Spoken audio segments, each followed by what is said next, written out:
මොකද සීයා ඔළුව පතාගෙන උඩ බලාගෙන ඉන්නේ. නෑ බං මම මේ කල්පනා කර ඉන්නේ කොයි වෙලේ නම් මෙහෙට මිසයිලයක් වැටෙයිද කියලා.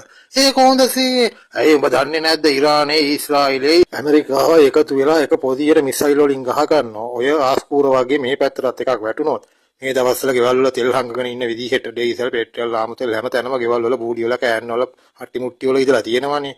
ඉතින් සුරුස් ගාලා පත්තු වෙයි කියලා මම මේ බයේ ඉන්නේ. ඕවා මේ පැත්තට කීයටවත් වැටෙන්නේ නැහැ සීයේ. ඔබ කොහොමද එහෙම කියන්නේ? ඇයි ඉතින් එයාලගේ IMF ආධාර වලින් මනේ අපි මේව හදාගෙන ඉන්නේ. මේවා ගිනි තිබ්බොත් එයාලටමයි හදලා දෙන්න වෙන්නේ. ඒකින්ද උන් කීයටවත් මෙතට එවන්නේ නැහැ.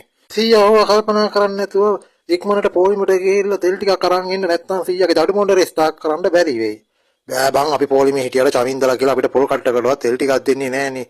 මම බැලුවේ හොඳට හැඩතීර කඳක් අරන් ගියා නම් පොලිමේ තිබ්බනම් තෙල් ගත්ත හැකි සුටුස් කියලා. ඉඳාක මං ඒකොඩාට ගිහිල්ලා හොඳ කඳක් හොයාගෙන ඉන්න.